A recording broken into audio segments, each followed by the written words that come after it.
아버지, 저 결혼합니다. 솜이랑요.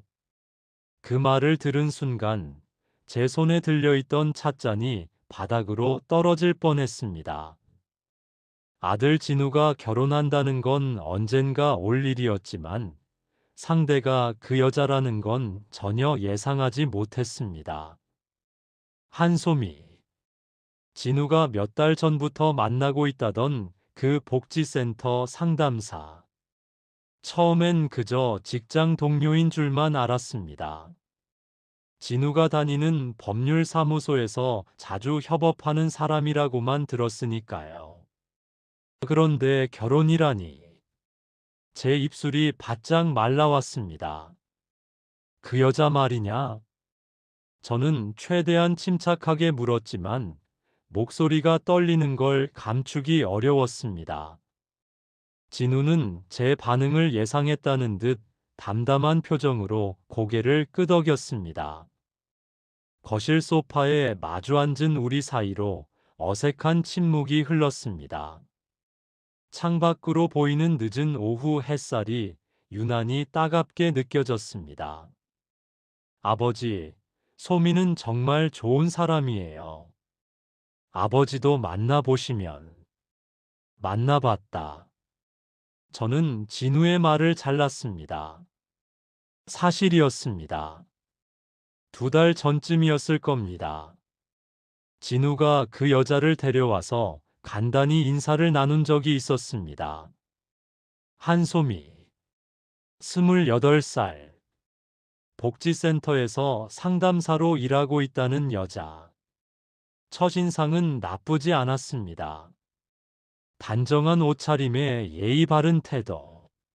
하지만 저는 그날 밤 잠을 이루지 못했습니다. 이런 상황이 벌어진 데에는 아주 충격적인 이유가 있었습니다. 진우가 소개팅 자리에서 가져온 서류 봉투 하나. 거기엔 한소미의 간단한 신상 정보가 들어 있었습니다. 복지시설 출신. 부모님 정보 없음. 천안의 한 아동보호시설에서 자라 고등학교를 졸업하고 장학금으로 사회복지학과를 나왔다고 적혀 있었습니다. 그 순간 제 가슴이 철렁 내려앉았습니다. 저희 집안이 어떤 집안입니까? 3대째 이어온 건설회사. 규모는 크지 않아도 이 지역에선 제법 이름이 알려진 곳입니다.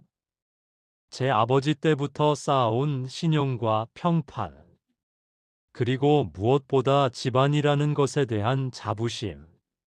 진우는 그런 환경에서 자랐고, 저는 당연히 그에 맞는 며느리를 기대했습니다. 그런데 복지시설 출신이라니. 여러분은 지금 어디서 이 이야기를 듣고 계신가요? 몇 살이시고 무슨 일을 하면서 살고 계신지 댓글로 한번 남겨주세요. 이 이야기를 끝까지 들으시면 여러분도 제 심정을 조금은 이해하실 수 있을 겁니다. 아버지, 사람을 왜 그런 걸로 판단하세요? 진우의 목소리에 화가 섞여 있었습니다. 저는 찻잔을 내려놓고 깊게 한숨을 쉬었습니다. 판단이라니. 이건 판단의 문제가 아니었습니다. 현실의 문제였습니다. 진우야, 아버지가 왜 이러는지 알아야 한다.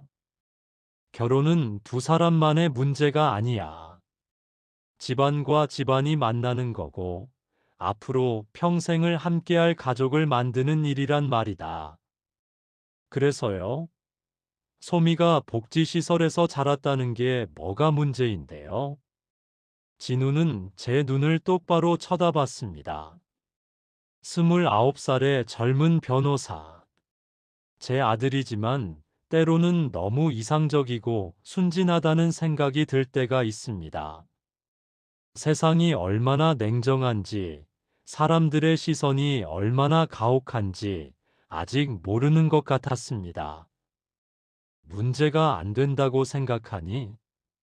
혼례식장에 신부 쪽 하객이 몇이나 올 것 같으냐?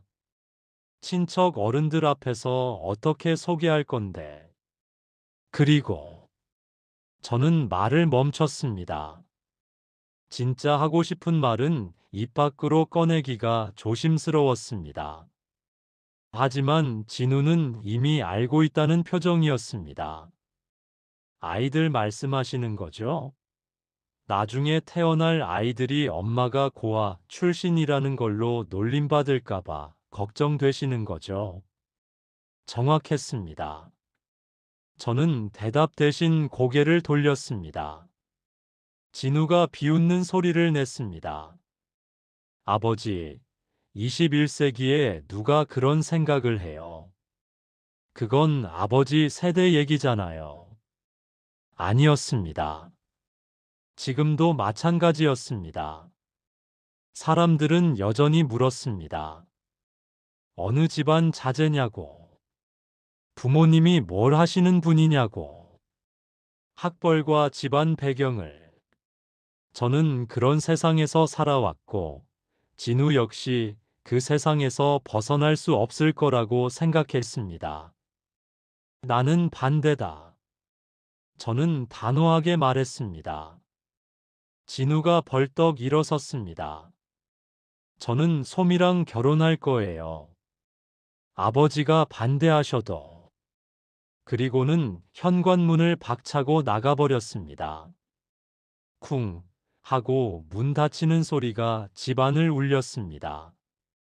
저는 그대로 소파에 앉아 있었습니다. 아무 생각도 나지 않았습니다. 아니, 생각이 너무 많아서 정리가 안 됐습니다. 그날 밤, 저는 서재로 들어갔습니다. 책장 맨 위 칸, 먼지 쌓인 상자 하나를 꺼냈습니다. 오래된 사진첩이 들어 있었습니다. 펼쳐보니 30년 전 제 모습이 보였습니다. 28살. 진우와 같은 나이였을 때입니다. 사진 속 제 옆엔 한 여자가 서 있었습니다. 민경수.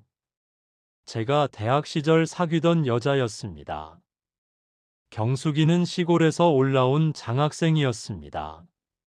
부모님은 농사를 지으셨고, 경숙이는 낮에는 아르바이트를 하고, 밤에는 공부를 하며 간신히 학교를 다녔습니다. 저는 그런 경숙이가 좋았습니다. 성실하고 당당하고 눈빛이 맑았습니다. 저희는 사랑했습니다. 졸업하면 결혼하자고 약속했습니다. 하지만 제 아버지가 알았을 때 모든 게 무너졌습니다. 내가 결혼할 사람은 우리 집안 격에 맞는 사람이어야 한다. 농사꾼 딸이랑 결혼하겠다고. 정신 차려라. 아버지는 단호했습니다. 저는 반항했습니다. 경숙이 없이는 못 산다고 사랑하는 사람과 결혼하는 게 뭐가 잘못이냐고 소리쳤습니다. 하지만 결국 저는 무릎을 꿇었습니다. 회사 경영권을 포기하든지 아니면 경숙이를 포기하든지 선택하라는 아버지의 말 앞에서요. 저는 회사를 선택했습니다. 가족의 기대를, 집안의 명예를, 그리고 경숙이를 떠나보냈습니다. 1년 뒤, 저는 아버지가 정해준 여자와 결혼했습니다. 진우의 어머니였습니다. 좋은 집안 출신이고 교육도 잘 받은 여자였습니다. 나쁜 사람은 아니었지만 사랑하지는 않았습니다. 결혼 생활은 평온했지만 공허했습니다. 경숙이는 어떻게 살았을까요? 가끔 궁금했습니다. 행복했을까요? 저를 원망했을까요? 밤마다 그 생각을 하다가 잠들곤 했습니다. 그리고 지금 제 아들이 저와 똑같은 상황에 놓여 있었습니다. 아니, 정확히는 제가 30년 전 제 아버지와 똑같은 위치에 서 있었습니다. 핸드폰이 울렸습니다. 진우였습니다. 문자 메시지 하나가 와 있었습니다. 아버지, 소미를 다시 한번 만나주세요. 제대로 알아보시고 판단해 주세요. 그게 아니면 저는 아버지 허락 없이라도 결혼할 겁니다. 저는 핸드폰을 내려놓고 창밖을 바라봤습니다. 어둠이 내려앉은 거리에 가로등 불빛이 하나둘 켜지고 있었습니다. 제 마음도 그렇게 복잡하게 명멸하고 있었습니다. 다음 날 아침, 저는 일찍 회사로 출근했습니다. 할 일이 많아서가 아니라 집에 있기가 답답했기 때문입니다. 사장실에 앉아 서류를 들여다보고 있는데 비서가 노크를 했습니다. 사장님, 복지센터에서 전화 왔습니다. 복지센터? 네, 한소미 상담사님이십니다. 가슴이 철렁했습니다. 그 여자가 왜 제게 전화를? 저는 잠시 망설이다가 수화기를 들었습니다. 여보세요. 안녕하세요. 아버님 한소미입니다. 목소리는 차분했습니다. 떨리거나 주눅든 기색이 전혀 없었습니다. 무슨 일이신가요? 진우 씨한테 들었습니다. 저랑 결혼하는 걸 반대하신다고요. 직설적이었습니다. 저는 뭐라 대답해야 할지 몰라 침묵했습니다. 한소미가 다시 말했습니다. 한 번만 시간 내주실 수 있으세요? 제 얘기를 들어주셨으면 합니다. 진우 씨 없이 저랑 단둘이요. 그럴 필요가 있을까요? 있습니다. 저는 진우 씨와 결혼할 겁니다. 아버님이 반대하셔도요 하지만 그 전에 최소한 제가 어떤 사람인지 알아보시는 게 맞다고 생각합니다. 당돌했습니다. 아니, 당당했습니다. 저는 이상하게도 그 목소리가 마음에 걸렸습니다. 30년 전 경숙이의 목소리가 떠올랐습니다. 알겠습니다. 내일 오후 3시 회사 근처 카페에서 만나시죠. 감사합니다. 전화가 끊어졌습니다. 저는 수화기를 내려놓고 한참을 멍하니 앉아 있었습니다. 왜 만나겠다고 한 걸까요? 어차피 제 생각은 변하지 않을 텐데. 아니, 변할 수 없었습니다. 집안에 체면이 걸린 문제였으니까요. 하지만 마음 한편에서는 묘한 기대감 같은 게 일었습니다. 한소미. 그 여자는 대체 어떤 사람일까? 진우를 그토록 사로잡은 건 뭘까? 그리고 30년 전 제가 포기했던 경숙이는 이 여자와 얼마나 닮았을까? 저는 고개를 저었습니다. 이런 생각을 하면 안 됐습니다. 이미 결정된 일이었습니다. 한소미와 진우는 결혼할 수 없었습니다. 그건 진우를 위한 일이기도 했습니다. 나중에 후회하는 것보다 지금 제가 막는 게 나았습니다. 그렇게 스스로를 다독이며 하루를 보냈습니다. 하지만 밤이 되자 다시 잠이 오지 않았습니다. 내일 한소미를 만나면 뭐라고 말해야 할까? 어떻게 설득해야 깔끔하게 정리될까? 머릿속이 복잡했습니다. 새벽 2시쯤 저는 침대에서 일어나 거실로 나갔습니다. 어두운 거실에 혼자 앉아 있으니 문득 제 인생이 주마등처럼 스쳐 지나갔습니다. 아버지 말씀에 순종하며 살아온 삶. 집안의 기대에 부응하며 꾸려온 회사. 그리고 사랑하지 않는 사람과의 결혼 생활. 저는 행복했을까요? 대답할 수 없었습니다. 다음 날 오후 저는 약속 시간보다 1시간 일찍 회사를 나섰습니다. 카페로 가는 대신 차를 몰아 한소미가 일한다는 복지센터로 향했습니다. 직접 보고 싶었습니다. 그 여자가 일하는 모습을, 그 여자가 어떤 사람들과 어울리는지를 만나서 대화를 나누기 전에 제 눈으로 확인하고 싶었습니다. 복지센터는 구도심 골목 안쪽에 있었습니다. 3층짜리 낡은 건물이었습니다. 페인트가 벗겨진 외벽, 녹슨 철제 계단. 주차장에 차를 세우고 건물을 올려다보니 왠지 마음이 무거워졌습니다. 이런 곳에서 진우의 미래 아내가 일하고 있다니. 저는 한숨을 쉬며 건물 안으로 들어갔습니다. 1층 로비는 생각보다 깨끗했습니다. 오래됐지만 정돈된 느낌이었습니다. 안내 데스크에 앉아있던 젊은 직원이 저를 보고 인사를 했습니다. 어서 오세요. 무엇을 도와드릴까요? 아, 저는 그냥 둘러보러 왔습니다. 어색한 대답이었습니다. 직원은 잠시 의아한 표정을 지었지만 곧 미소를 지으며 안내 책자를 건넸습니다. 후원에 관심 있으신가 보네요. 2층에 상담실이 있으니 편하게 둘러보세요. 저는 고개를 끄덕이고 계단을 올라갔습니다. 2층 복도는 조용했습니다. 복도 끝에서 누군가의 목소리가 들렸습니다. 큰 소리였습니다. 화난 목소리. 도대체 몇 번을 말해야 알아들어요. 저번 달에도 같은 소리 했잖아요. 중년 남자의 목소리였습니다. 저는 소리가 나는 쪽으로 조심스럽게 다가갔습니다. 상담실 문이 반쯤 열려 있었습니다. 안을 들여다보니 50대쯤 되어 보이는 남자가 책상을 탁탁 치며 소리를 지르고 있었습니다.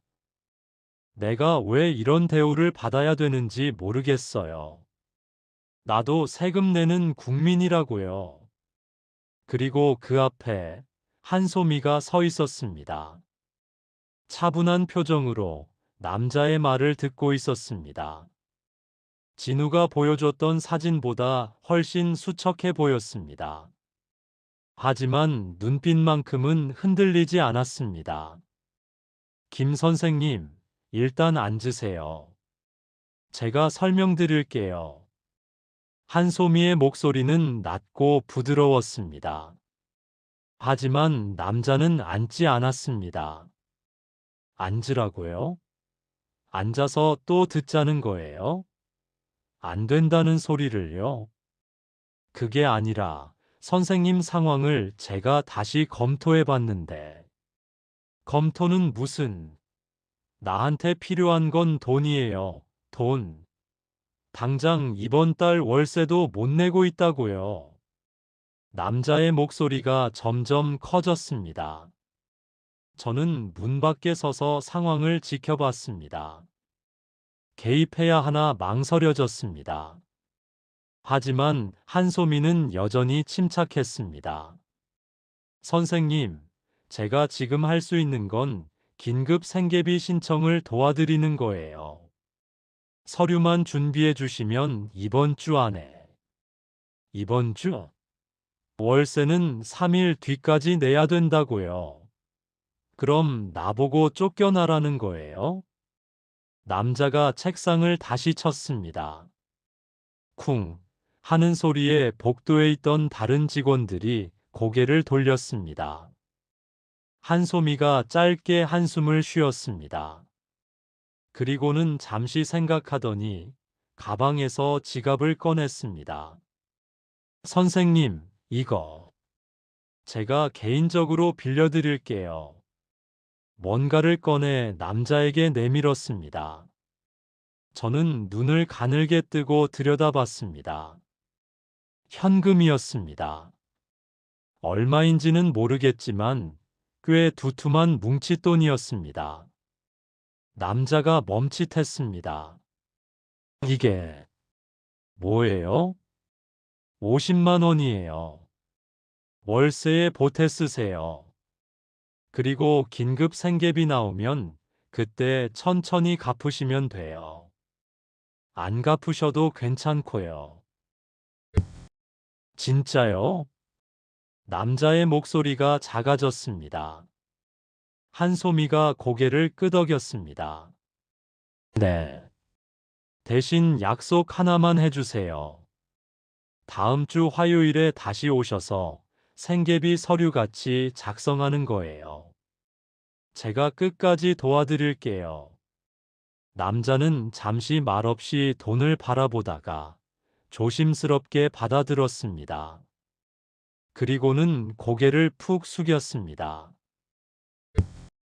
감사합니다. 정말 죄송합니다. 제가 너무 흥분했네요. 괜찮아요. 힘드시니까 그러시는 거 이해해요. 화요일에 꼭 오세요. 남자가 상담실을 나갔습니다. 복도에서 저와 스쳐 지나갈 때 그의 눈가가 붉어져 있는 게 보였습니다. 저는 얼른 고개를 돌렸습니다. 남자가 계단을 내려가는 발소리가 멀어졌습니다. 저는 다시 상담실 안을 들여다봤습니다. 한소미가 책상 앞에 앉아 고개를 숙이고 있었습니다. 어깨가 미세하게 떨리고 있었습니다. 잠시 후 그녀가 깊게 숨을 들이쉬고 고개를 들었습니다. 눈가를 손등으로 훔쳤습니다. 그 순간 저도 모르게 가슴 한쪽이 먹먹해졌습니다. 저는 복도 끝으로 물러나 창가에 기댔습니다. 머릿속이 복잡했습니다. 방금 본 장면이 계속 떠올랐습니다. 한소미가 자기 돈을 꺼내주던 모습. 50만 원이면 적은 돈이 아닙니다. 복지센터 상담사 월급이 얼마나 될까요? 아마 200만 원 초반대일 겁니다. 거기서 50만 원을 그렇게 쉽게 내어주다니. 그건 어리석은 일이었습니다. 돌려받지 못할 가능성이 크니까요. 그 남자가 과연 약속을 지킬까요? 다시 올까요? 돈을 갚을까요? 저라면 절대 그런 식으로 돈을 빌려주지 않을 겁니다. 하지만 동시에 가슴 한편에서 묘한 감정이 일었습니다. 저 여자는 왜 그랬을까? 규정대로 하면 되는 일인데. 자기 돈까지 써가며 왜 저렇게까지. 실례합니다. 뒤에서 목소리가 들렸습니다. 돌아보니 한 젊은 여직원이 서 있었습니다. 혹시 상담 받으러 오신 건가요? 아, 아닙니다. 그냥 뭐라고 둘러댈까 고민하는데 복도 저쪽에서 한소미가 나왔습니다. 저와 눈이 마주쳤습니다. 한소미의 표정이 굳었습니다. 아버님? 한소미가 천천히 다가왔습니다. 저는 어색하게 고개를 끄덕였습니다. 약속 시간 전에 좀 일찍 나와서요. 여기까지 어떻게? 진우한테 주소를 들었습니다. 한번 와보고 싶어서요. 거짓말이었습니다. 진우는 주소를 알려준 적이 없었습니다. 제가 알아서 찾아온 겁니다. 한소미는 잠시 저를 바라보다가 작게 미소를 지었습니다. 그러셨군요. 제 상담실로 오시겠어요? 아니면 카페로 바로 가실래요? 여기서 얘기하죠. 괜찮다면요. 네, 좋아요. 한소미가 앞장서서 상담실로 들어갔습니다. 저도 따라 들어갔습니다. 작은 방이었습니다. 책상 하나, 의자 2개, 낡은 파일 캐비닛 하나. 벽에는 복지제도 안내 포스터들이 붙어 있었습니다. 창문 너머로 낡은 건물들이 보였습니다. 앉으세요. 한소미가 의자를 권했습니다. 저는 앉았습니다. 한소미도 책상 너머에 앉았습니다. 잠시 침묵이 흘렀습니다. 저는 뭐라고 말을 꺼내야 할지 몰랐습니다. 아까 본 장면 때문에 준비해온 말들이 다 엉켰습니다. 아까 봤습니다. 제 입에서 나온 말이었습니다. 한소미가 눈을 깜빡였습니다. 네. 아까 그 남자분이랑 얘기하는 거요. 돈 빌려주시던 것도요. 한소미의 표정이 미묘하게 변했습니다.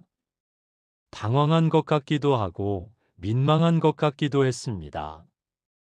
들켰네요. 사실 그러면 안 되는 건데요. 규정상으론. 왜 그러셨습니까? 네. 왜 자기 돈을 그렇게 쉽게 돌려받지도 못할 텐데요. 한소미가 잠시 생각하더니 작게 웃었습니다. 돌려받을 수 있을 것 같은데요. 김 선생님은 약속 잘 지키시는 분이거든요. 작년에도 한 번 그랬었어요. 제가 급하게 도와드렸는데 나중에 꼬박꼬박 갚으셨어요. 그래도 위험한 일 아닙니까? 만약에 안 갚으면요. 그럼 제가 손해보는 거죠. 뭐, 한소미가 태연하게 말했습니다. 저는 이해가 안 됐습니다. 손해를 왜 감수합니까? 본인 일도 아닌데. 제 일이에요. 한소미의 목소리가 조금 단단해졌습니다. 저는 복지사거든요. 사람들이 힘들 때 도와주는 게 제 일이에요. 물론 제도적으로 규정대로 하는 게 원칙이죠. 하지만 가끔은 그걸로 안 될 때가 있어요. 사람이 당장 쫓겨날 위기인데 서류 처리 기다리라고만 할 순 없잖아요. 그건 본인이 감당할 문제가 아니지 않습니까? 누가 감당해요? 복지제도요? 정부요? 아버님, 세상이 그렇게 깔끔하게 돌아가지 않아요. 제도랑 현실 사이엔 항상 틈이 있어요. 그 틈에 빠진 사람들은 누가 구해줘요? 저는 대답하지 못했습니다. 한소미가 깊게 숨을 쉬고 말을 이었습니다. 저도 그랬거든요. 그 틈에 빠져본 사람이에요. 무슨 말입니까? 들으셨죠? 제가 복지시설 출신이라는 거. 진우 씨가 말씀드렸을 거예요. 한소미가 담담하게 말했습니다. 부끄러워하거나 숨기려 하지 않았습니다. 저는 태어나자마자 버려졌어요. 어느 병원 앞에. 겨울이었대요. 다행히 빨리 발견돼서 살았고 복지시설로 보내졌죠. 거기서 고등학교 졸업할 때까지 살았어요. 저는 말없이 들었습니다. 한소미가 창밖을 보며 말을 이었습니다. 힘들었어요. 애들이 놀렸고 선생님들도 달랐고 세상이 저를 보는 눈빛이 달랐어요. 불쌍한 애, 부모 없는 애, 시설애. 그런 꼬리표가 항상 따라다녔어요. 목소리가 조금 떨렸습니다. 하지만 한소미는 계속 말했습니다. 그래도 버틸 수 있었던 건 도와주는 사람들이 있었기 때문이에요. 시설 선생님들, 자원봉사자분들, 장학금 내주신 분들. 그분들이 없었으면 저는 대학도 못 갔을 거예요.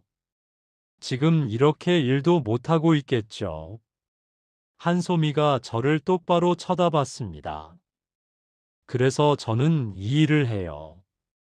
제가 받았던 도움을 이제 제가 돌려주는 거예요. 제가 있었던 그 자리에 지금 누군가가 또 있잖아요. 그 사람들한테 제가 해줄 수 있는 게 이거예요. 저는 아무 말도 하지 못했습니다. 가슴이 답답했습니다. 한소미의 눈빛이 흔들리지 않았습니다. 30년 전 경숙이의 눈빛이 다시 떠올랐습니다. 아버님, 저 알아요. 제가 진우 씨랑 결혼하는 거 반대하시는 거요. 한소미가 조용히 말했습니다. 진우 씨한테 들었어요.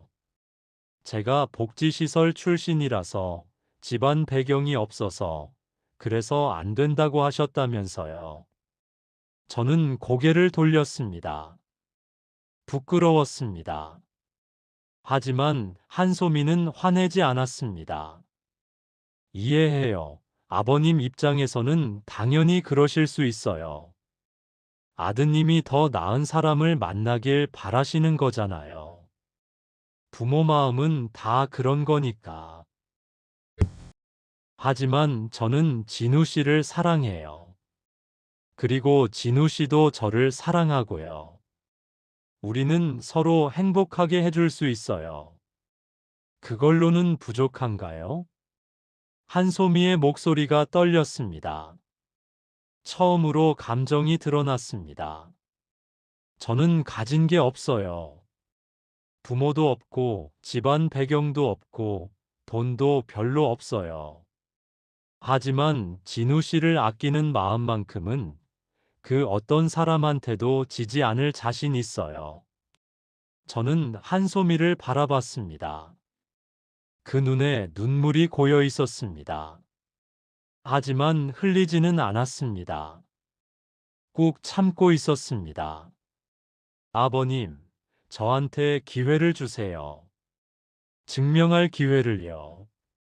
제가 진우 씨한테 좋은 사람이 될 수 있다는 걸, 아버님 며느리로 부끄럽지 않은 사람이 될 수 있다는 걸요. 저는 대답할 수 없었습니다. 목이 메었습니다.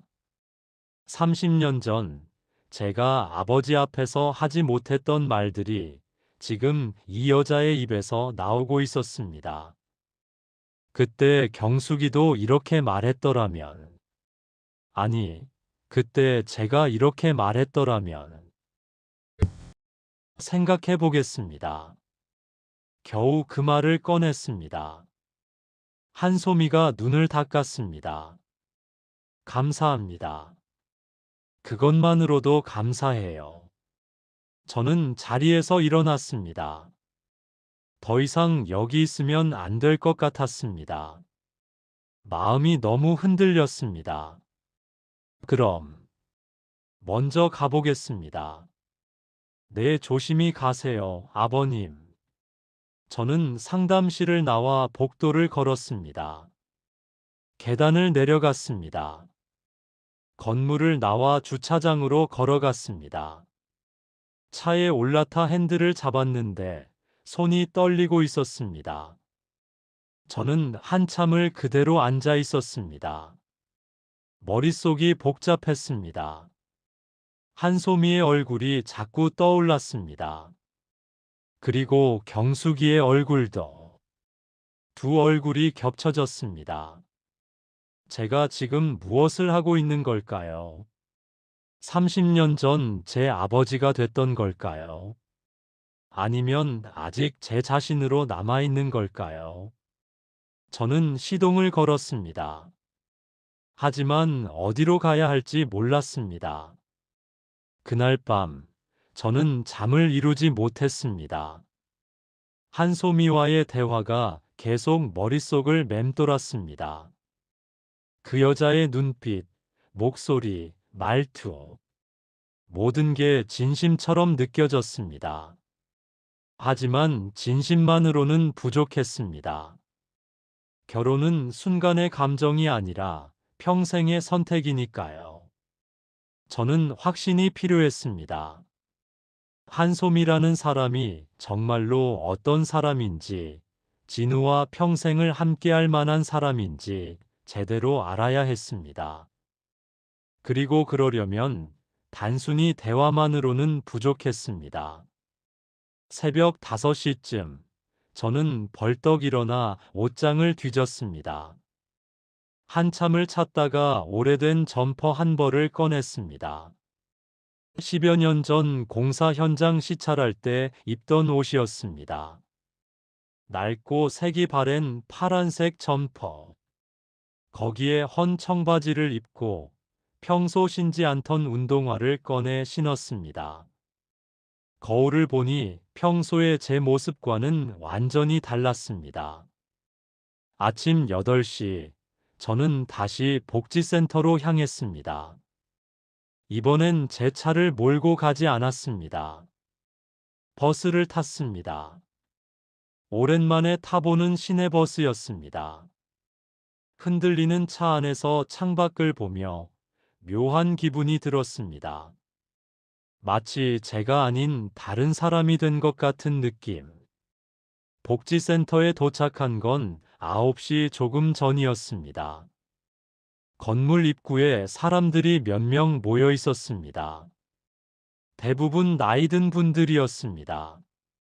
저는 그들 사이에 섞여 들어갔습니다. 아무도 저를 알아보지 못했습니다. 오늘도 한참 기다려야겠네. 옆에 서 있던 할머니가 중얼거렸습니다. 저는 조심스럽게 물었습니다. 뭘 기다리시는 건가요? 급식 배급이요. 매주 월요일마다 여기서 도시락 나눠줘요. 우리 같은 사람들한테. 아, 그제야 사람들이 손에 들고 있는 게 보였습니다. 빈 봉투들. 도시락을 담아갈 봉투였습니다. 저는 슬쩍 뒤로 물러섰습니다. 제가 여기 있을 자리가 아니었습니다. 정각 9시 복지센터 문이 열렸습니다. 사람들이 안으로 들어가기 시작했습니다. 저도 따라 들어갔습니다. 1층 로비에 긴 테이블이 놓여 있었고 직원들이 도시락 상자들을 나르고 있었습니다. 그중 한 명이 한소미였습니다. 한소미는 앞치마를 두르고 도시락을 정리하고 있었습니다. 머리를 뒤로 묶고 얼굴엔 땀이 송글송글 맺혀 있었습니다. 저는 사람들 뒤에 숨어 그 모습을 지켜봤습니다. 할머니, 여기 있어요. 조심히 가져가세요. 고맙네, 고마워. 할아버지, 오늘 반찬은 생선이에요. 가시 조심하시고요. 한소미가 사람들에게 도시락을 나눠주며 일일이 말을 건넸습니다. 밝은 얼굴로 웃으며. 사람들도 한소미를 편하게 대했습니다. 마치 오래된 친구처럼. 줄이 줄어들고 제 차례가 다가왔습니다. 저는 모자를 더 깊게 눌러 썼습니다. 한소미 앞에 섰을 때 그녀가 고개를 들었습니다. 처음 오신 것 같은데 등록하셨어요? 목소리는 여전히 친절했습니다. 저를 알아보지 못했습니다. 저는 일부러 목소리를 낮춰 말했습니다. 등록이요? 그게 뭔데요? 급식 지원 받으려면 사전에 등록을 해야 해요. 간단해요. 저쪽에서 서류 작성하시면 돼요. 한소미가 옆 테이블을 가리켰습니다. 저는 고개를 끄덕이고 그쪽으로 갔습니다. 다른 직원이 서류를 건넸습니다. 이름, 주소, 연락처를 적는 간단한 양식이었습니다. 저는 가짜 정보를 적어냈습니다. 다 작성하셨어요? 그럼 오늘부터 받으실 수 있어요. 저는 다시 줄을 섰습니다. 한소미 앞에 섰을 때 그녀가 미소를 지었습니다. 등록하셨네요. 오늘 도시락 드릴게요. 도시락을 건네받았습니다. 생각보다 무거웠습니다. 저는 고맙다고 짧게 말하고 자리를 떠났습니다. 건물 밖으로 나와 벤치에 앉아 도시락을 열어봤습니다. 밥과 반찬이 정갈하게 담겨 있었습니다. 생선구이, 나물 2가지, 김치. 소박하지만 정성스러웠습니다. 저는 도시락을 다시 닫았습니다. 먹을 순 없었습니다. 이건 제가 먹을 음식이 아니었으니까요. 저는 도시락을 들고 다시 센터 안으로 들어갔습니다. 로비에서 서성이는 할머니 한 분에게 다가갔습니다. 할머니, 이거 드세요. 저는 안 먹어도 돼서요. 어머, 괜찮아요? 고맙네요.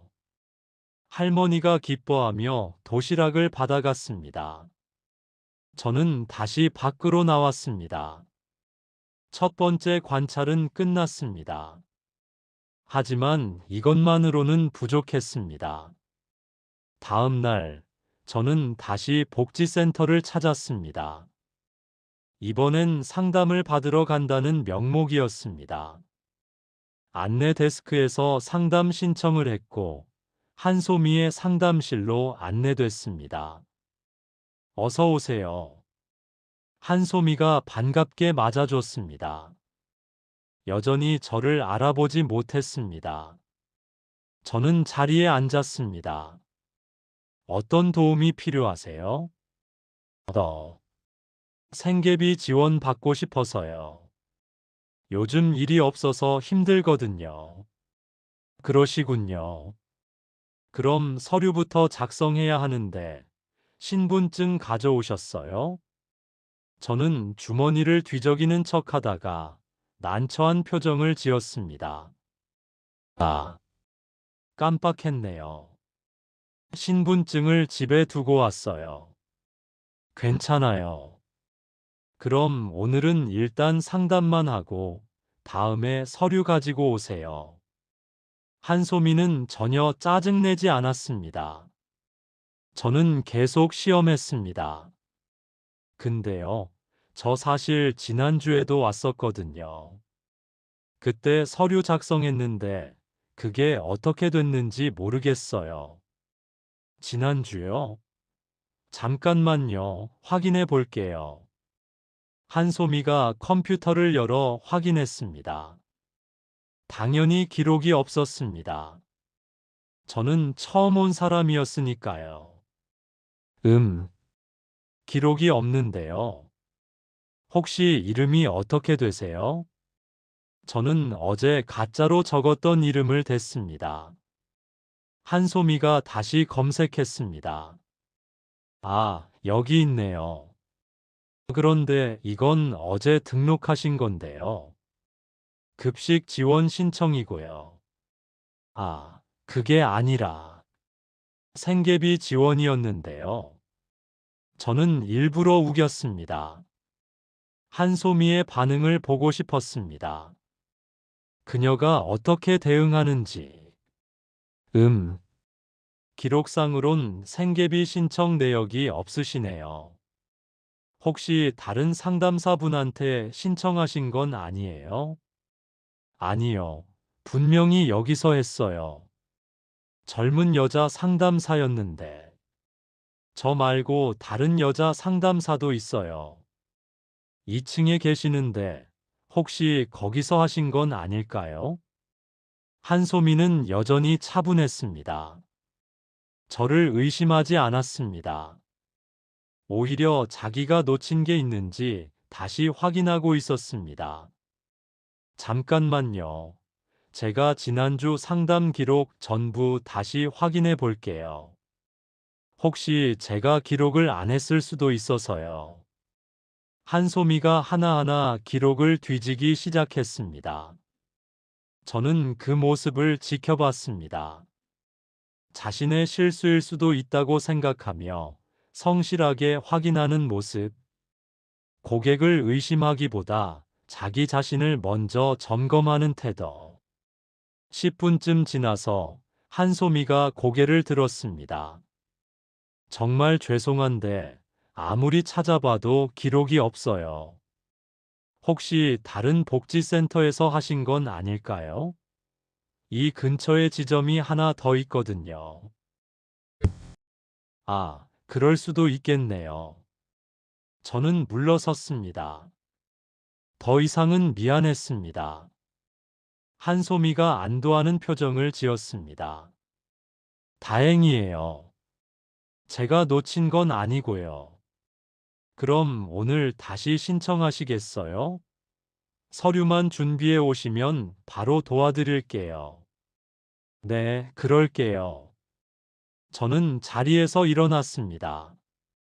한소미가 명함을 건넸습니다. 필요하신 거 있으면 언제든 연락 주세요. 제가 최대한 도와드릴게요. 저는 명함을 받아들고 상담실을 나왔습니다. 복도를 걸으며 가슴이 답답했습니다. 제가 지금 뭘 하고 있는 건지 모르겠었습니다. 사람을 시험하고 거짓말을 하고 의도적으로 곤란하게 만들고 이게 옳은 일인가? 하지만 멈출 수가 없었습니다. 확인해야 했습니다. 사흘째 되는 날, 저는 다시 복지센터를 찾았습니다. 이번엔 점심시간에 맞춰 갔습니다. 급식 배급이 있는 날이었습니다. 저는 일부러 늦게 도착했습니다. 줄이 이미 길게 늘어서 있었습니다. 저는 슬그머니 줄 중간으로 새치기 했습니다. 앞에 계시던 할아버지가 돌아봤습니다. 이보시오, 줄 서야지. 아, 죄송합니다. 급해서요. 저는 대충 둘러대며 그 자리에 그대로 섰습니다. 할아버지가 인상을 찌푸렸지만 크게 뭐라 하지는 않았습니다. 저는 그대로 줄을 기다렸습니다. 한소미가 보였습니다. 도시락을 나눠주고 있었습니다.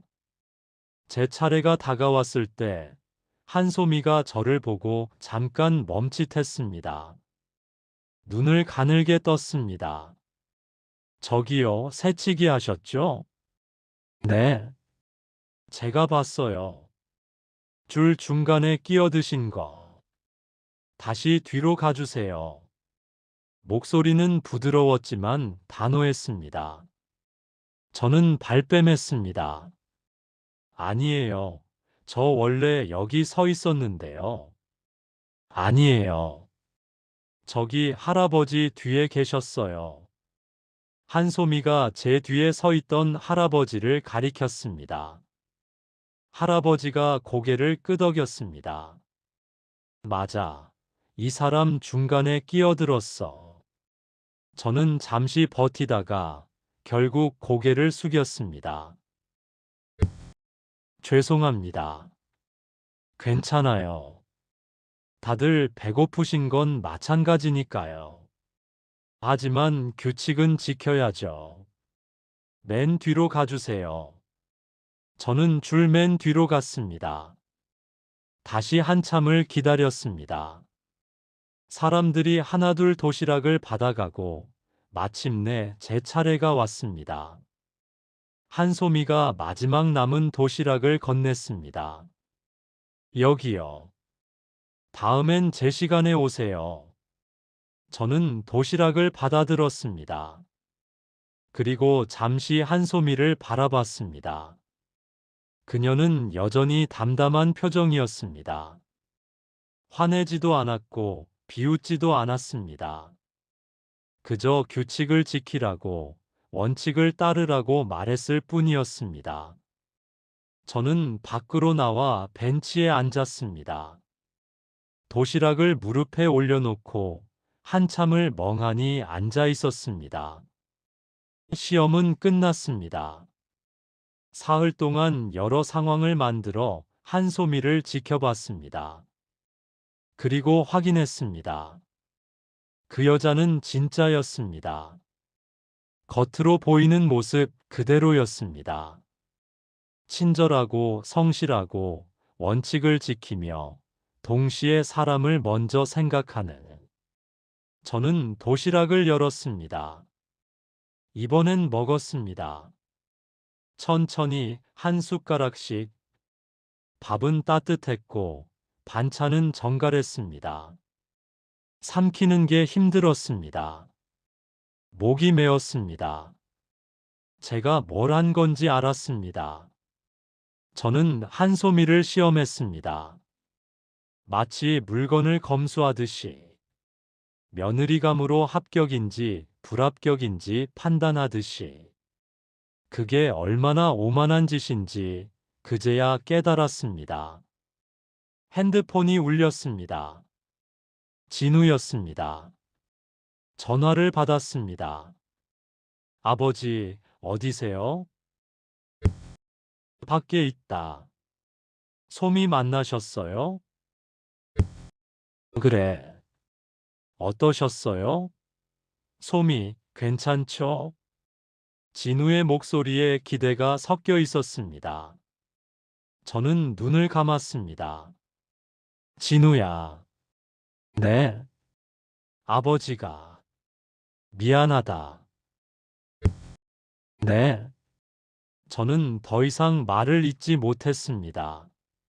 전화를 끊었습니다. 벤치에 그대로 앉아 하늘을 올려다봤습니다.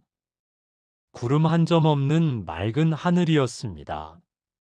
저는 30년 전으로 돌아가 있었습니다. 경숙이를 떠나보내던 그날로.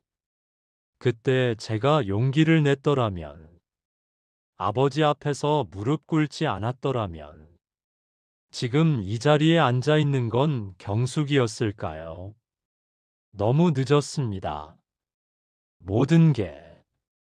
다음 날 아침, 저는 일찍 회사로 출근했습니다. 하지만 일이 손에 잡히지 않았습니다. 서류를 들여다봐도 글자가 눈에 들어오지 않았습니다.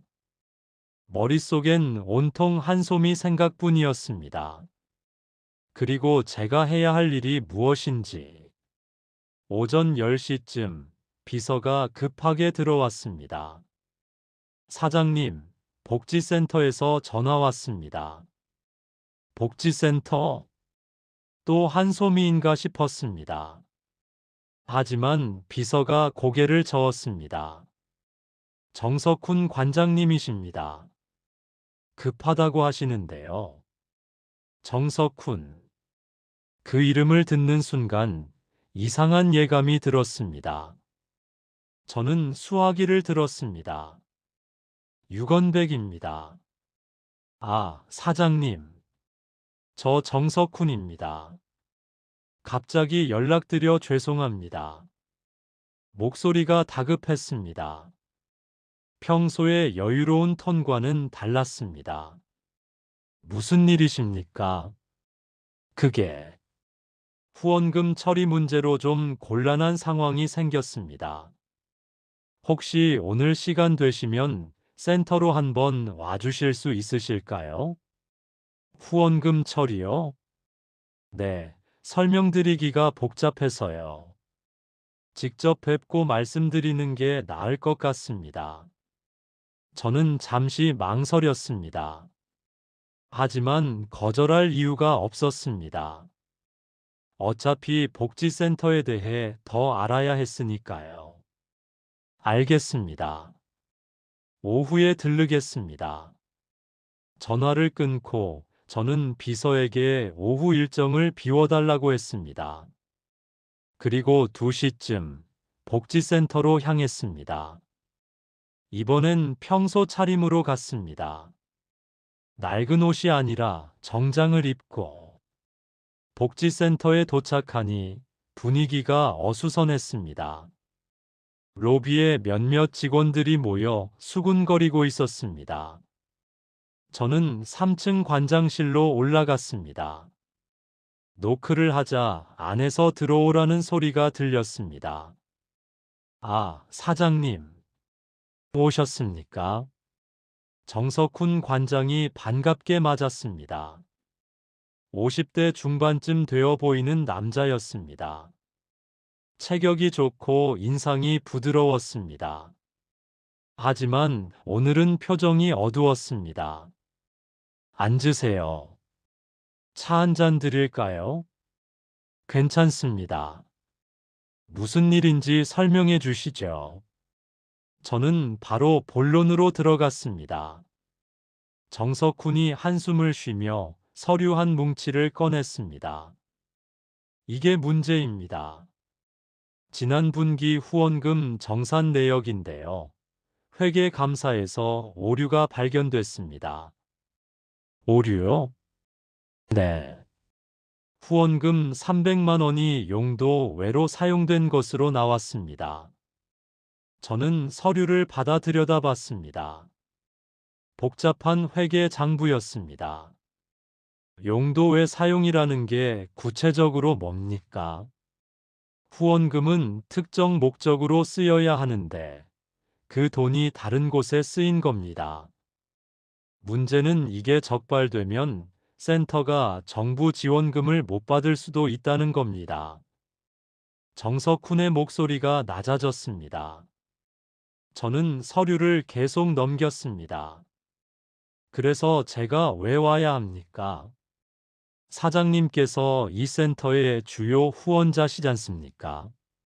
이런 문제가 생긴 걸 알려드려야 할 것 같아서요. 그리고 정석훈이 말을 멈췄습니다. 뭔가 더 할 말이 있는 것 같았습니다. 그리고요?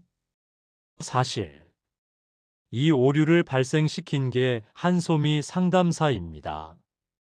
그 순간 제 손이 멈췄습니다. 뭐라고 하셨습니까? 한소미 상담사가 담당했던 케이스에서 문제가 생긴 겁니다. 본인이 규정을 제대로 확인하지 않고 처리해서요. 저는 서류를 다시 들여다봤습니다. 한소미의 이름이 여러 곳에 보였습니다. 지출 승인란에도 처리 담당자란에도. 구체적으로 어떤 문제입니까? 긴급 생계비를 지원할 때 후원금 계정에서 돈을 썼습니다. 근데 그게 후원자분께서 지정하신 용도가 아니었던 거죠. 급식 지원 용도로 받은 돈을 생계비로 쓴 겁니다. 저는 고개를 끄덕였습니다. 이해가 됐습니다. 하지만 뭔가 석연치 않았습니다. 그런 실수가 왜 발생했습니까? 승인 절차가 있지 않습니까? 그게 한소미 상담사가 급하다고 제게 보고도 안 하고 임의로 처리한 겁니다. 정석훈이 난처한 표정을 지었습니다. 원래는 제가 최종 승인을 해야 하는데 이번엔 그 절차를 건너뛴 거죠. 물론 한소미 상담사 입장에서는 급한 케이스였으니 이해는 갑니다만 규정을 어긴 건 사실이니까요. 저는 서류를 계속 넘기며 살펴봤습니다. 그러다 한 가지를 발견했습니다. 여기 보면 승인란에 관장님 도장이 찍혀 있는데요. 네. 어디요? 정석훈이 황급히 다가와 서류를 들여다봤습니다. 제가 가리킨 곳을 보더니 잠시 말문이 막혔습니다. 아, 이건 관장님께서 승인하신 거 아닙니까? 이건 다른 건데요. 나중에 사후 승인한 겁니다. 이미 돈을 쓴 뒤에요. 사후 승인이라도 승인은 승인 아닙니까? 그럼 문제가 없는 거 아닙니까? 저는 정석훈을 똑바로 쳐다봤습니다. 그의 표정이 굳어졌습니다. 그게 절차상 문제가 있어서요. 절차요? 저는 서류를 다시 넘겼습니다. 꼼꼼히 살펴봤습니다. 그리고 이상한 점을 발견했습니다. 지출 내역과 실제 승인 날짜가 맞지 않았습니다. 지출은 한 달 전에 이루어졌는데 승인 도장은 일주일 전에 찍혀 있었습니다. 관장님, 이건 명백히 관장님께서 승인하신 겁니다. 한소미 상담사가 임의로 처리한 게 아니라요. 아니, 그게 아니라. 정석훈이 당황하며 말을 더듬었습니다.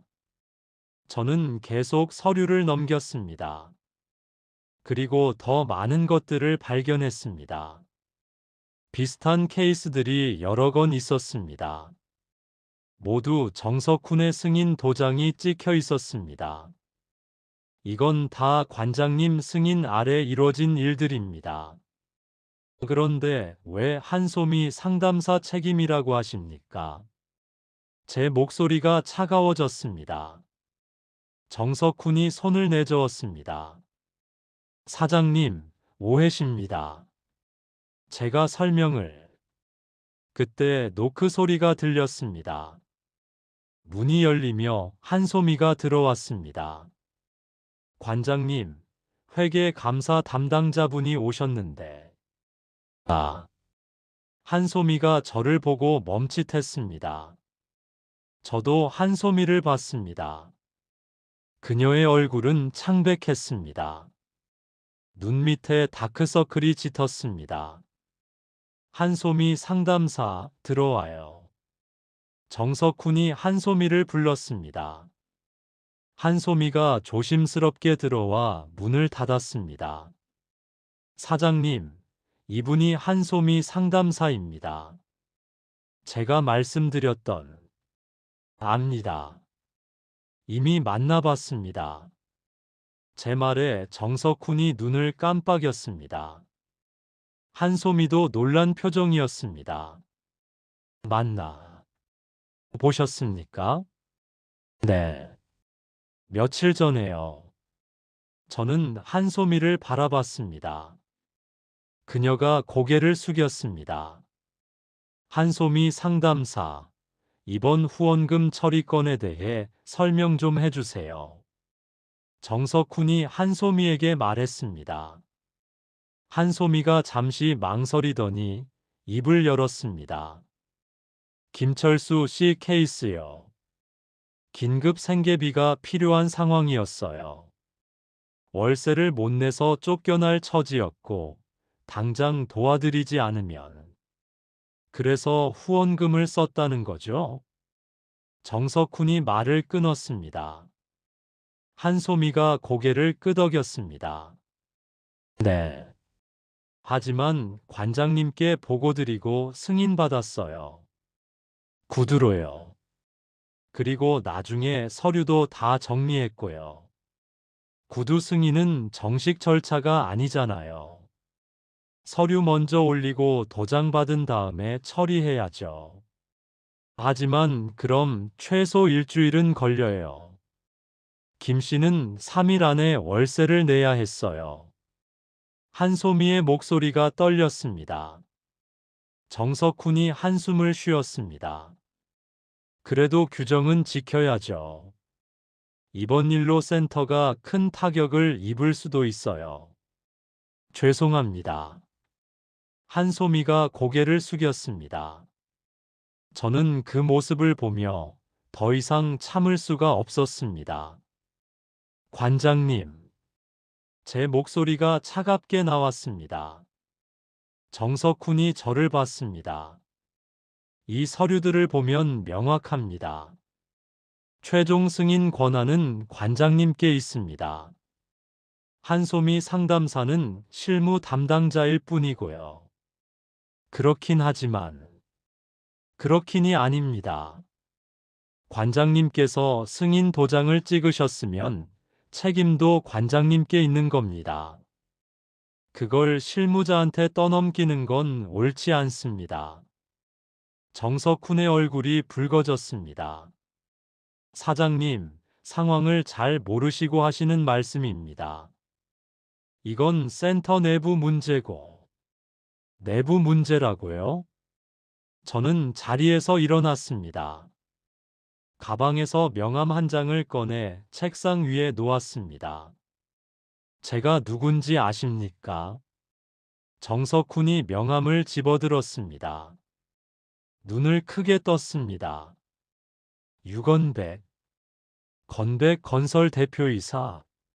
맞습니다. 그리고 이 복지센터의 창립 후원자이기도 합니다. 저는 천천히 말했습니다. 15년 전 이 센터가 문을 열 때 제가 초기 자금을 댔습니다. 건물 보증금, 초기 운영비 전부요. 지금도 매달 정기 후원을 하고 있고요. 정석훈의 얼굴이 창백해졌습니다. 한소미도 놀란 표정으로 저를 봤습니다. 그러니까 이 센터의 일은 제 일이기도 합니다. 내부 문제라고 넘어갈 수 있는 게 아니란 말입니다. 저는 서류를 집어들었습니다. 이 후원금 처리 건 문제 없습니다. 관장님께서 승인하신 거니까요. 사후 승인이든 뭐든 승인은 승인입니다. 그리고 후원금 용도도 크게 벗어난 게 아닙니다. 급식이든 생계비든 결국 어려운 사람 돕는 거 아닙니까? 하지만 회계감사는 제가 처리하겠습니다. 감사 담당자 누구입니까? 직접 만나서 설명하죠. 저는 정석훈을 똑바로 쳐다봤습니다. 대신 조건이 있습니다. 한소미 상담사한테 책임을 떠넘기는 일, 다시는 없어야 합니다. 알겠습니까? 정석훈이 입술을 깨물었습니다. 뭐라 대꾸하지 못했습니다. 그리고 앞으로 이런 긴급 케이스가 생기면 신속 승인 절차를 만드세요. 규정도 중요하지만 사람 목숨이 더 중요합니다. 저는 한소미를 봤습니다. 그녀가 눈물을 글썽이며 저를 바라보고 있었습니다. 한소미 상담사, 당신은 잘못한 게 없습니다. 계속 하던 대로 하세요. 감사합니다. 한소미의 목소리가 떨렸습니다. 저는 고개를 끄덕이고 관장실을 나왔습니다. 복도를 걸으며 가슴이 두근거렸습니다. 제가 방금 뭘 한 건지 실감이 나지 않았습니다. 하지만 후회는 없었습니다. 오히려 속이 후련했습니다. 계단을 내려가는데 뒤에서 발소리가 들렸습니다. 돌아보니 한소미가 뛰어오고 있었습니다. 아버님! 한소미가 숨을 헐떡이며 제 앞에 섰습니다. 정말 감사합니다. 제가 뭐라 말씀드려야 할지. 괜찮습니다. 당연한 일 했을 뿐입니다. 저는 담담하게 말했습니다. 한소미가 고개를 깊이 숙였습니다. 아버님이 창립 후원자이신 줄 몰랐어요.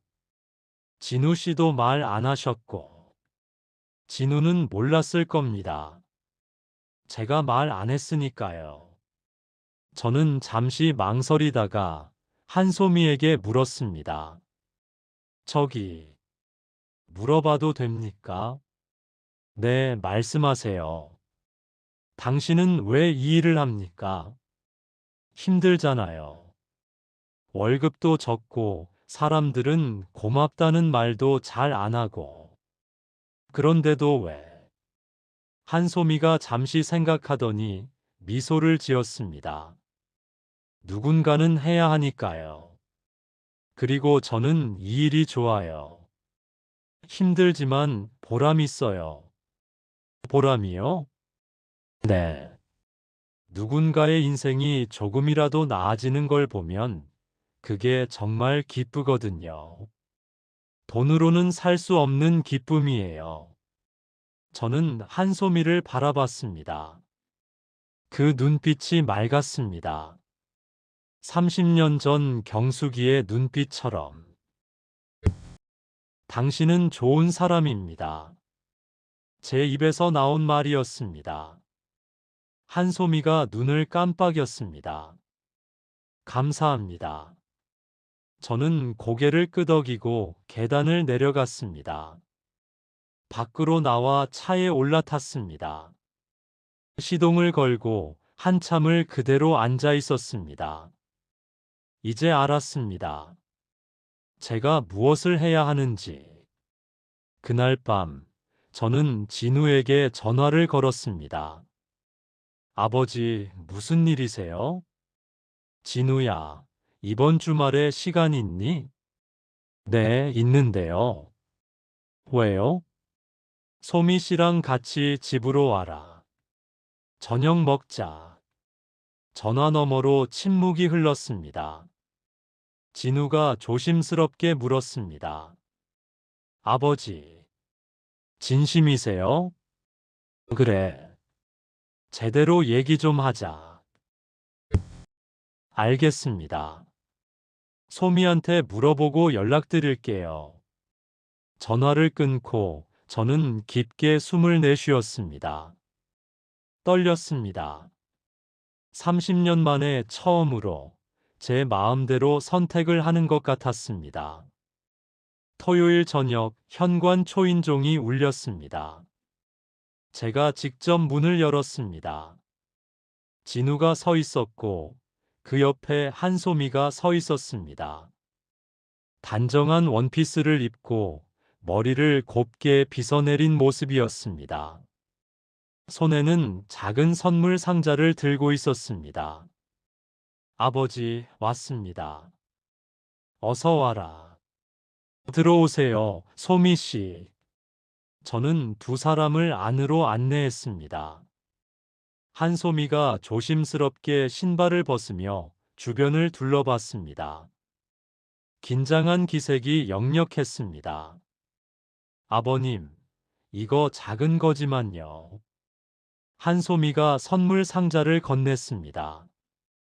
받아보니 고급 한과 선물 세트였습니다. 비싸 보였습니다. 아마 한소미 월급으로는 부담스러운 금액일 겁니다. 고맙습니다. 안 그래도 되는데. 아니에요. 당연히 준비해야죠. 한소미가 작게 미소를 지었습니다. 하지만 여전히 긴장해 있었습니다. 저는 세 사람을 거실로 안내했습니다. 식탁에는 이미 음식이 차려져 있었습니다. 제가 직접 준비한 건 아니고 단골 한정식 집에 주문한 것이었지만요. 앉으세요. 편하게. 세 사람이 식탁에 앉았습니다. 어색한 침묵이 흘렀습니다. 진우가 눈치를 보며 소미를 쳐다봤고 소미는 손을 가지런히 모으고 앉아 있었습니다. 드세요. 저는 먼저 수저를 들었습니다. 진우와 소미도 조심스럽게 식사를 시작했습니다. 몇 분간 아무도 말이 없었습니다. 수저 부딪는 소리만 조용히 울렸습니다. 소미 씨. 제가 먼저 입을 열었습니다. 한소미가 고개를 들었습니다. 네, 아버님.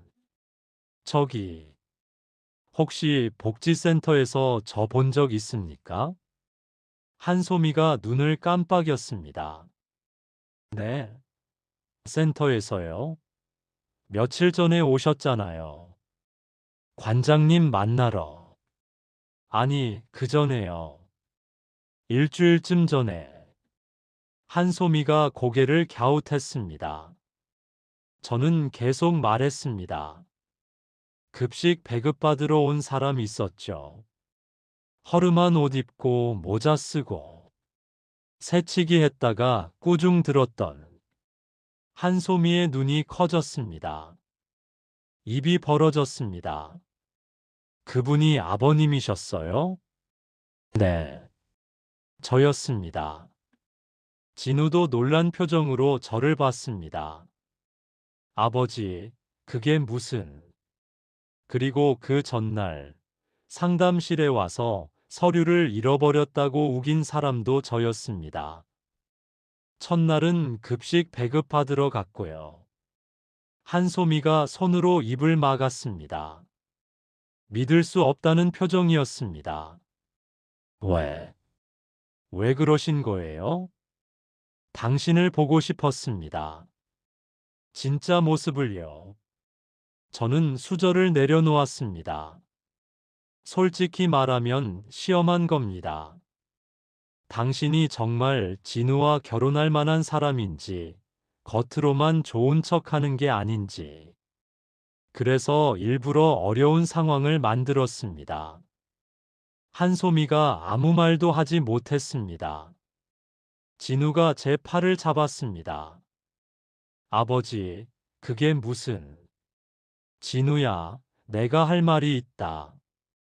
들어라. 저는 진우의 손을 잡았습니다. 그리고 한소미를 똑바로 쳐다봤습니다. 소미 씨, 사흘 동안 당신을 지켜봤습니다. 당신이 일하는 모습, 사람들을 대하는 태도, 규칙을 지키는 방식, 모든 걸 봤습니다. 한소미의 눈에 눈물이 고였습니다. 그리고 확인했습니다. 당신은 진짜였습니다. 겉으로 보이는 모습 그대로였어요. 친절하고 성실하고 원칙을 지키면서도 사람을 먼저 생각하는. 저는 잠시 말을 멈췄습니다. 목이 메었습니다. 제가 잘못 생각했습니다. 집안 배경이 없다고, 부모가 없다고, 그래서 당신이 부족한 사람일 거라고 생각했어요. 하지만 틀렸습니다. 한소미가 눈물을 흘렸습니다. 저도 눈시울이 뜨거워졌습니다. 오히려 당신은 제가 평생 만난 사람들 중 가장 훌륭한 사람이었습니다.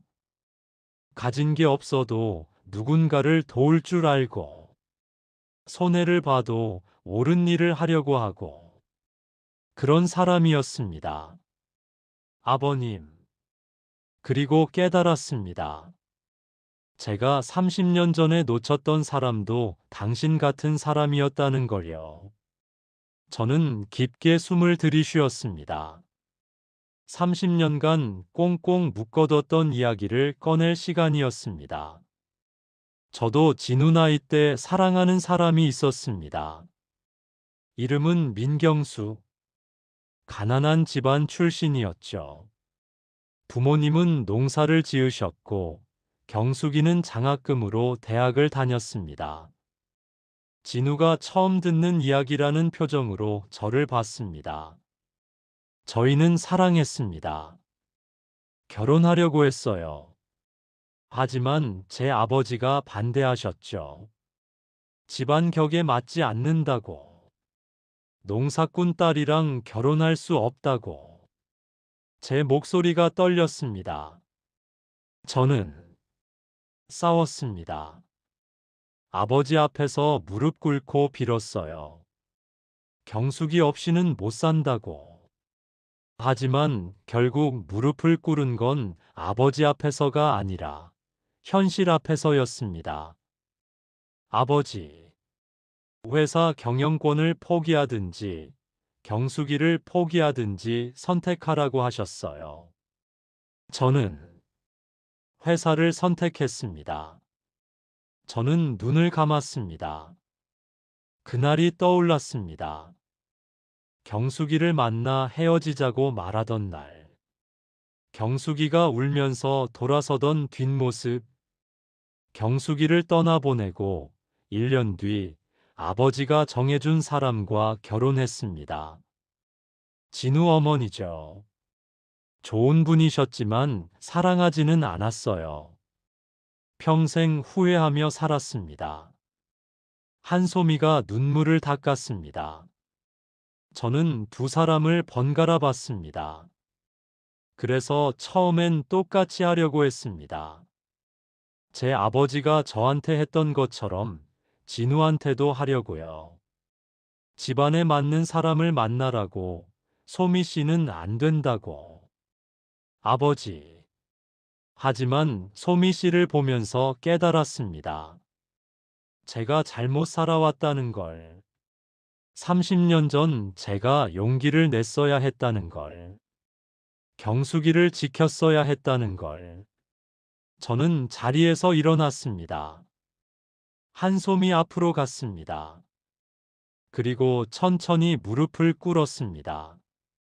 아버님. 한솜이가 깜짝 놀라 일어서려 했습니다. 저는 손을 들어 말렸습니다. 소미 씨, 제가 잘못했습니다. 당신을 함부로 판단했고, 시험했고, 의심했습니다. 용서해 주십시오. 아버님, 일어나세요. 제가 무릎 꿇어야죠. 아닙니다. 제가 꿇어야 합니다. 저는 한소미의 눈을 똑바로 쳐다봤습니다. 30년 전 제가 무릎 꿇었어야 할 사람 앞에서는 꿇지 못했습니다. 대신 권력 앞에서 무릎 꿇었죠. 하지만 오늘은 다릅니다. 오늘은 제대로 된 사람 앞에서 무릎 꿇습니다. 한소미가 눈물을 주르르 흘렸습니다. 진우도 눈시울이 붉어졌습니다. 소미 씨, 당신 덕분에 제가 살아났습니다. 30년간 죽은 듯 살던 제 마음이 다시 뛰기 시작했어요. 당신이 보여준 진심, 당신이 사는 방식, 그게 저를 바꿨습니다. 저는 깊게 고개를 숙였습니다. 부탁합니다. 진우와 결혼해 주세요. 그리고 저희 가족이 되어 주세요. 한소미가 두 손으로 얼굴을 가렸습니다. 어깨가 들썩였습니다. 진우가 한소미 옆으로 가서 등을 토닥였습니다. 소미야, 괜찮아. 한소미가 손을 내렸습니다. 눈물 범벅이 된 얼굴로 저를 봤습니다. 아버님, 저야말로 감사합니다. 저 같은 사람을 받아주셔서. 당신 같은 사람이요? 소미 씨, 당신은 누구보다 훌륭한 사람입니다. 저는 일어섰습니다. 한소미도 일어났습니다. 저는 한소미의 손을 잡았습니다. 소미 씨, 아니. 이제 소미라고 불러도 되겠습니까? 네. 네. 소미야, 우리 가족이 되자. 진우한테도 좋은 아내가 되어주고, 저한테도 좋은 딸이 되어다오. 한소미가 와락 저를 껴안았습니다. 그리고 소리내어 울었습니다. 저도 한소미를 안았습니다. 진우도 다가와 우리를 감싸 안았습니다. 세 사람이 그렇게 한참을 안고 있었습니다. 눈물을 흘리며 30년 만에 처음으로 저는 진짜 가족이 뭔지 알 것 같았습니다. 한참 뒤 우리는 다시 자리에 앉았습니다. 눈물을 닦고 웃으며 분위기가 완전히 달라졌습니다. 더 이상 어색하지 않았습니다. 그런데 아버지, 정말 센터에 변장하고 가신 거예요? 진우가 웃으며 물었습니다. 저는 멋쩍게 웃었습니다. 그래. 낡은 옷 입고 모자 쓰고 우스운 꼴이었을 거다. 아니에요. 전혀 몰랐어요. 소미가 웃으며 말했습니다. 근데 새치기 하실 때는 좀 화났어요. 할아버지들 제치고 들어오시니까. 미안하다. 그때 정말 미안했어. 괜찮아요. 근데 사장님. 아니, 아버님? 소미가 조심스럽게 호칭을 바꿨습니다. 저는 환하게 웃었습니다. 그래, 아버지라고 불러라. 아버님, 센터 창립 후원자이신 줄 정말 몰랐어요. 진우 씨도 말 안 했잖아요. 저도 몰랐어요. 아버지가 말씀 안 하셨거든요. 진우가 저를 쳐다봤습니다. 저는 고개를 끄덕였습니다. 15년 전 그 센터를 만들 때 제가 도왔습니다. 처음엔 그냥 기부하는 마음이었는데 나중엔 다른 이유가 생겼어요. 다른 이유요? 경숙이 생각이 났습니다. 제가 지키지 못한 사람. 그 사람이 만약 어려운 상황에 처했을 때 누군가 도와줬으면 좋겠다는 마음이었어요. 그래서 복지센터를 후원하기 시작했습니다. 소미가 고개를 끄덕였습니다. 경숙 씨, 지금은 어떻게 지내세요? 모릅니다. 연락이 끊긴 지 오래됐어요. 어디서 뭘 하며 사는지, 결혼은 했는지, 행복한지. 아무것도 몰라요. 제 목소리가 낮아졌습니다. 소미가 제 손을 잡았습니다. 아버님, 분명히 잘 지내고 계실 거예요. 그리고 아버님을 원망하지 않으실 거예요. 그럴까? 네. 진짜 사랑했던 사람이라면 상대가 행복하길 바라잖아요. 경숙 씨도 아버님이 행복하시길 바라셨을 거예요. 저는 소미의 손을 꼭 잡았습니다. 따뜻했습니다. 소미야, 고맙다. 네가 우리 가족이 되어줘서 정말 고마워. 저야말로 감사합니다. 제게 가족을 주셔서. 소미의 눈에 다시 눈물이 글썽였습니다. 하지만 이번엔 슬픈 눈물이 아니었습니다. 저는 평생 가족이 없었어요. 부모님도, 형제도, 친척도. 아무도 없었어요. 혼자였어요.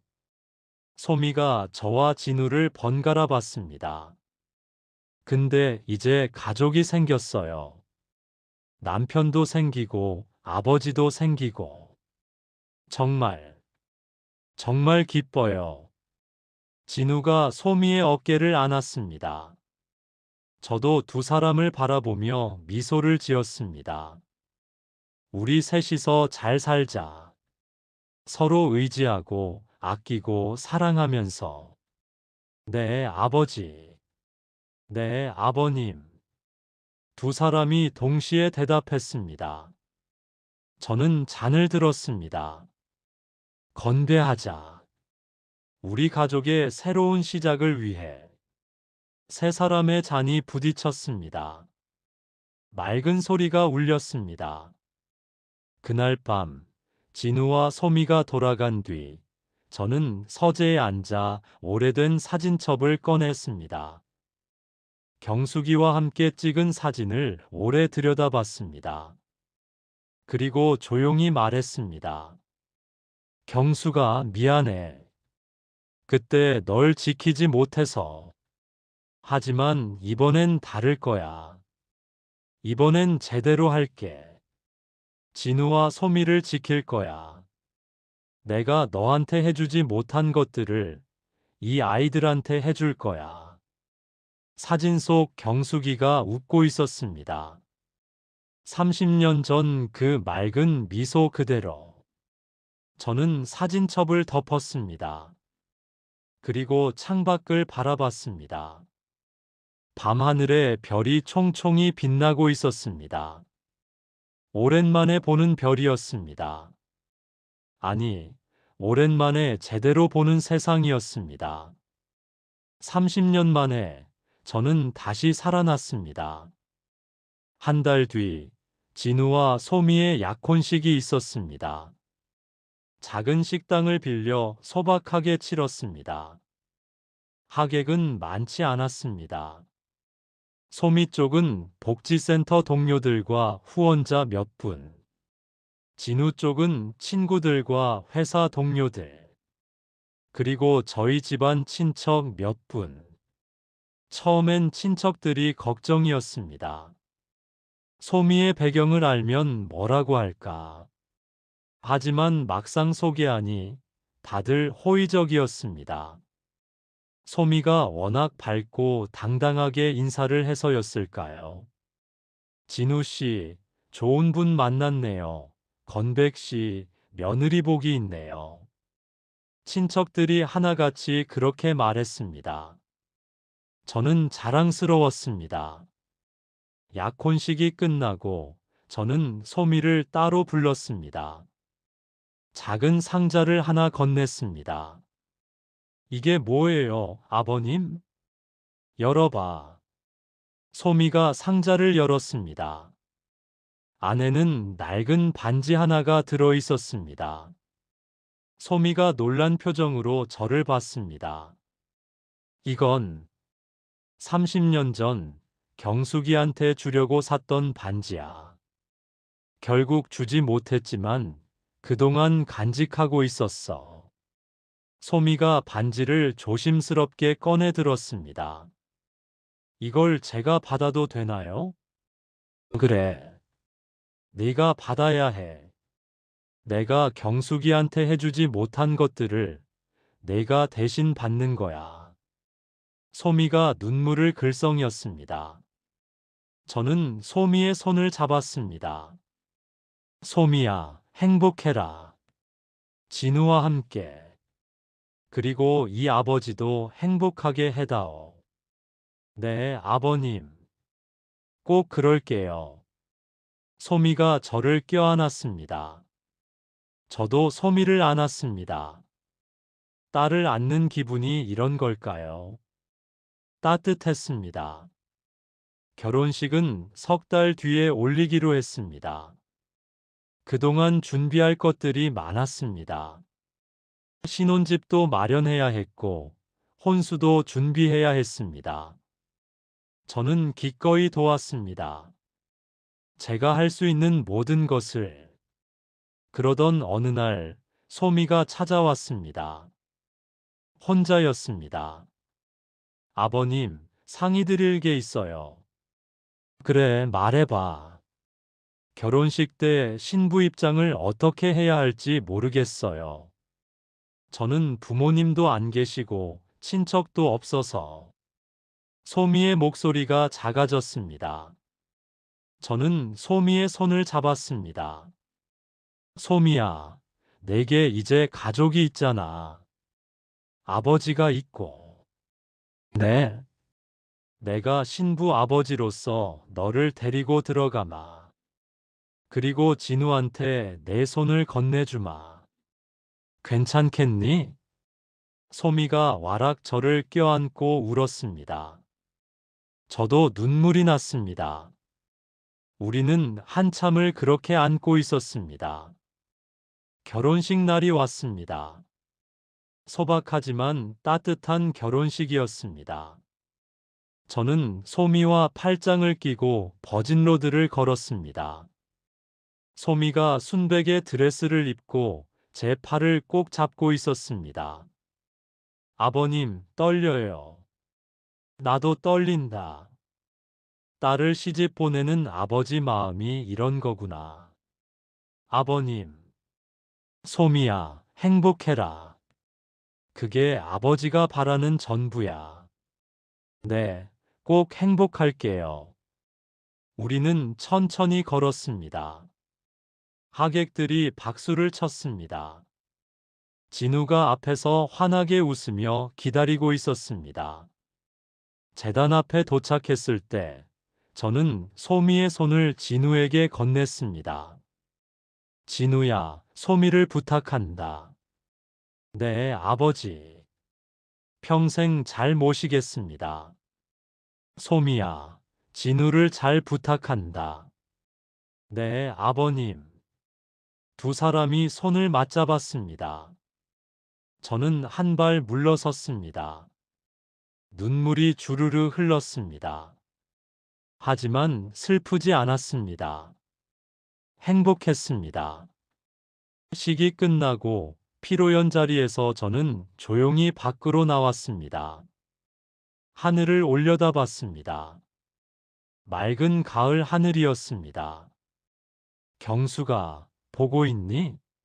나 제대로 했지. 이번엔 용기 냈어.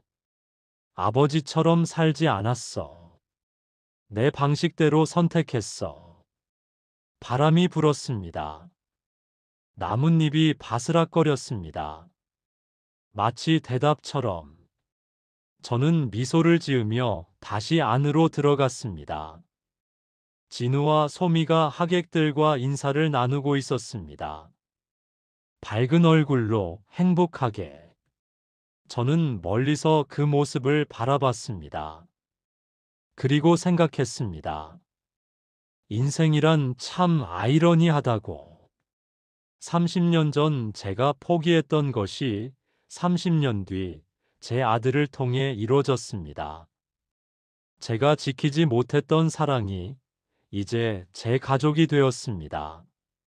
늦었지만 후회는 없었습니다. 이제라도 바로잡았으니까요.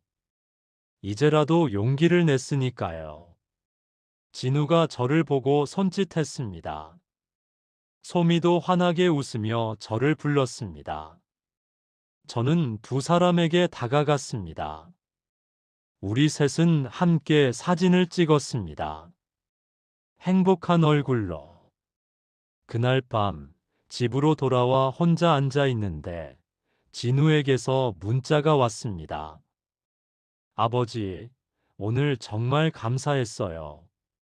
평생 잊지 못할 거예요. 사랑합니다. 저는 답장을 보냈습니다. 나도 사랑한다, 아들아. 그리고 소미도. 너희 덕분에 아버지가 다시 살게 됐어. 고맙다. 핸드폰을 내려놓고 저는 창밖을 바라봤습니다. 어둠 속에서 별이 반짝이고 있었습니다. 저는 조용히 중얼거렸습니다. 경수가 고마워. 네가 내게 보여줬던 사랑, 내가 지키지 못했던 그 사랑이 지금 여기 있어. 솜이라는 이름으로. 이제 내가 제대로 지킬게. 약속해. 바람이 또 불었습니다. 커튼이 흔들렸습니다. 마치 경수기가 고개를 끄덕이는 것 같았습니다. 저는 눈을 감았습니다.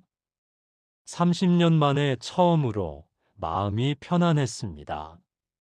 후회도 원망도 슬픔도 없었습니다.